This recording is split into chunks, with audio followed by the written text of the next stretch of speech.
नमस्कार. आपण नेहमी म्हणतो की संकट आलं की देवाचा धावा करायचा. पण विचार करा, आजच्या काळात शेतकऱ्यांच्या संकटांसाठी जर टेक्नॉलॉजीच देवासारखी धावून आली तर? आज आपण अशाच एका आधुनिक संकटमोचकाबद्दल बोलणार आहोत, महाविस्तार ॲप.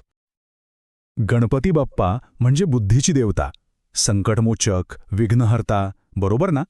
आपण कोणतेही काम सुरू करण्याआधी त्याचं नाव घेतो, कारण तो फक्त संकट दूर नाही करत, तर आपल्याला योग्य निर्णय घ्यायला बुद्धी देतो, मार्ग दाखवतो. आणि ही मार्ग दाखवण्याची गोष्ट आहे ना, ती आजच्या काळात खूप महत्त्वाची आहे. पण जरा विचार करूया, आजच्या आपल्या शेतकऱ्यांसमोरची संकटं किती वेगळी आहेत नाही का? कधी अवकाळी पाऊस येतो आणि सगळं पीक आडवं होतं, कधी कुठली तरी नवी रोगराई येते आणि सगळी मेहनत पाण्यात जाते. आणि बाजारभावाचं तर विचारूच नका, ते तर पाचवीलाच पुजलेलं. मग अशावेळी ह्या नव्या संकटांवर मात करायला शेतकऱ्यांचा संकटमोचक कोण? तर या प्रश्नाचं उत्तर गंमत म्हणजे टेक्नॉलॉजीमध्ये आहे. हो, महाविस्तार ॲपमध्ये. आणि इथे एक खूप भारी कनेक्शन आहे बघा. जसे गणपती बाप्पा भक्तांना बुद्धी देतात, मार्गदर्शन करतात, अगदी तसंच हे ॲप आर्टिफिशियल इंटेलिजन्स म्हणजे AIच्या मदतीने शेतकऱ्याला एकदम अचूक माहिती आणि वेळेवर सल्ला देतं. एकीकडे श्रद्धा आहे तर दुसरीकडे विज्ञान. चला तर मग बघूया, हे ॲप नेमकं कसं काम करतं, कसं शेतकऱ्याला या संकटांमधून बाहेर पडायला मदत करतं. सोपं आहे. हे ॲप म्हणजे शेतकऱ्याचा एक डिजिटल साथीच आहे. बघा, सगळ्यात पहिलं ते हवामानाचा एकदम अचूक अंदाज देतं, म्हणजे पेरणी कधी करायची, कापणी कधी करायची हे ठरवणं सोपं होतं.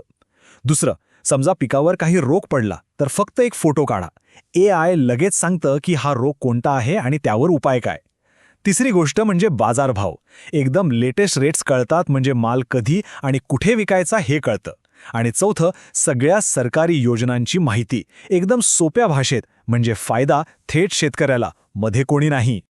म्हणजे लक्षात आलं का, हे फक्त माहिती देणारा ॲप नाही आहे. हवामानापासून बाजारभावापर्यंत प्रत्येक पावलावर योग्य सल्ला देऊन हे ॲप खरं तर निर्णय घ्यायला मदत करतं, बुद्धी देतं. आणि म्हणूनच आपण याला एक आधुनिक संकटमोचक म्हणू शकतो.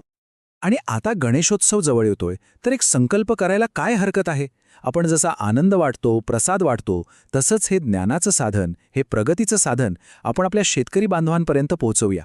विचार करा, जेव्हा प्रत्येक शेतकऱ्याच्या हातात अचूक माहिती असेल, तेव्हा तो किती सक्षम बनेल. खरं तर टेक्नॉलॉजी आणि आपली परंपरा यांचा हा मेळ आहे ना, तो आपल्या शेतकऱ्यांच्या आयुष्यात नक्कीच एक चांगला बदल घडवून आणू शकतो. याच एका आशेवर थांबूया. गणपती बाप्पा मोरया.